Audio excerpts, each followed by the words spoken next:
Red alert as a powerful storm batters the country. 100-mile-per-hour winds leave thousands of homes without power. The extreme weather causes huge problems on the road and rail network, with services on the West Coast main line cancelled. A man dies after being electrocuted as he tried to move a tree which brought down power lines in Wiltshire. The storm system has dumped billions of gallons of rainfall onto already flooded communities. Also this morning, the Bank of England governor warns the economic recovery is neither balanced nor sustainable, but interest rates will stay low for now. And a special report from the rainforest of Gabon as the country's president calls on China to help stop the elephant slaughter. This is Sky News with Tallett. A very good morning to you. Britain is once again battling a powerful storm which has brought hurricane-force winds and yet more heavy rain to the country. An elderly man has been killed after being electrocuted as he attempted to move a tree which brought down power cables in Chippenham in Wiltshire.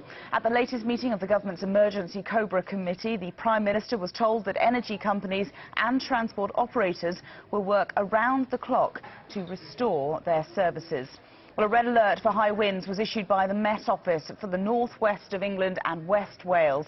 It's now been downgraded to yellow, but powerful winds have left a trail of destruction. Gusts of 108 miles an hour were recorded in the Aberdaron area of the northwest Wales and 92 miles per hour at Mumble's Head in South Wales.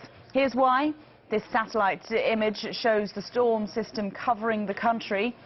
18,000 homes in South Wales are still without power, plus 1,500 in the southwest. At the last count, more than 12,000 properties in the West Midlands were affected. 215,000 properties in Ireland have also faced blackouts. And in a recent update from Scottish Power, 52,000 homes in Mid and North Wales are without electricity, plus 10,000 in Cheshire. Well, the weather has caused big problems, as you'd imagine, on the trains too, with the main issues affecting the West Coast main line from Preston to Lancaster. High winds have led to closures on the roads as well at the M6 in Cheshire and the M48 at the Severn Bridge in both directions. Sky's Mike McCarthy has this report now on the damage caused by the storm. It has been a struggle just to stay upright. Blackpool's promenade was no place to be out as the hurricane-force winds swept along the coast. Inland too, the destructive power created chaos for travellers.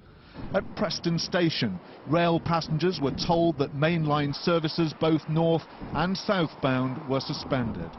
The scenes were repeated across large parts of the UK, brought down by the storm. It's been very, very difficult for our guys out there in very extreme conditions. And, you know, winds reaching 100 miles per hour, we believe, in West Wales in particular. And we had, through the day, at the peak, we had about 65,000 customers off, just in South Wales. But now across the business, that's South West, South Wales and the Midlands, we've currently got about 42,000 off. The RNLI were called out to rescue 4 men stranded at the mouth of Clifton Bay in Connemara. The fish farmers called for help as conditions rapidly deteriorated. Winds reached 110 miles an hour in parts of Ireland. At one point, 250,000 homes were without power. Planes were grounded and the transport system in places was reduced to chaos. Football schedules were disrupted too. The match against Crystal Palace at Goodison Park was called off due to what Everton described as building damage. Manchester City's clash against Sunderland also fell victim to the storm. The southwest of England was the first to bear the brunt, with people venturing out onto the famous Carbet Lime Regis, doing so very much at their own risk. Fishermen here have not been able to put to sea since Christmas. Back in Blackpool, firefighters were doing their best to prevent road and shop signs being ripped away. Well, obviously we're making signs safe, making sure that the public are safe, the community, and we'll obviously attend a lot of these tonight. The foam from the top of the waves in the Irish Sea tells its own story. And just as the north of England was beginning to think that maybe it had escaped relatively lightly from the winter storms, along came nature with other plans. Mike McCarthy, Sky News.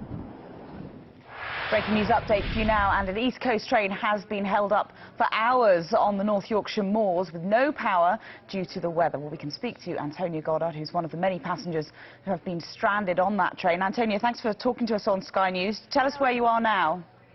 Well, we're just outside Darlington, but we've been stuck here for a few hours now, waiting for rescue. Just tell us a bit about where you're headed to and what your journey's been like so far.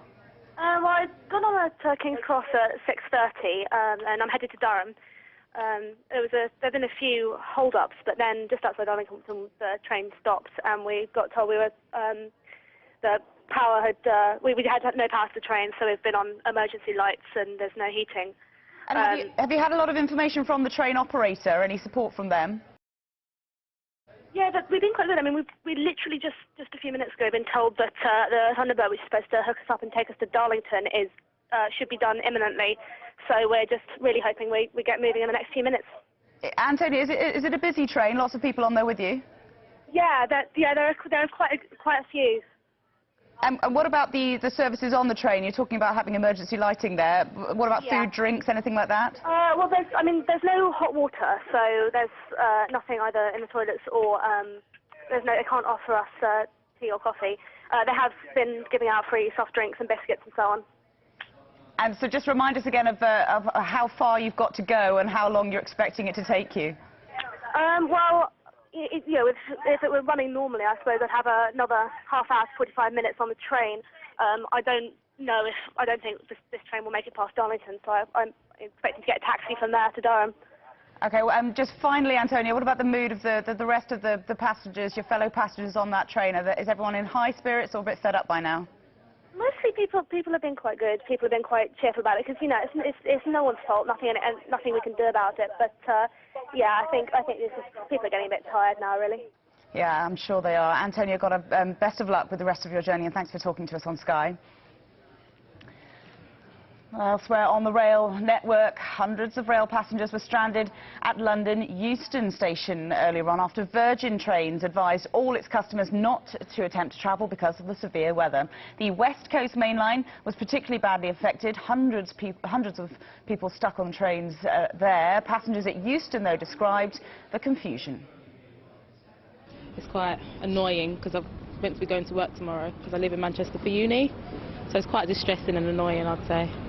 I went to get on one train and then we were told after waiting on it for about 50 minutes we had to get off and run to another platform to get to another train. So we ran to that platform and got on the train, and then we were told that one was cancelled. They're not sure what's travelling towards the north tonight. That's all the information I've had. I'm just waiting to see if I'm going to get anywhere tonight, really.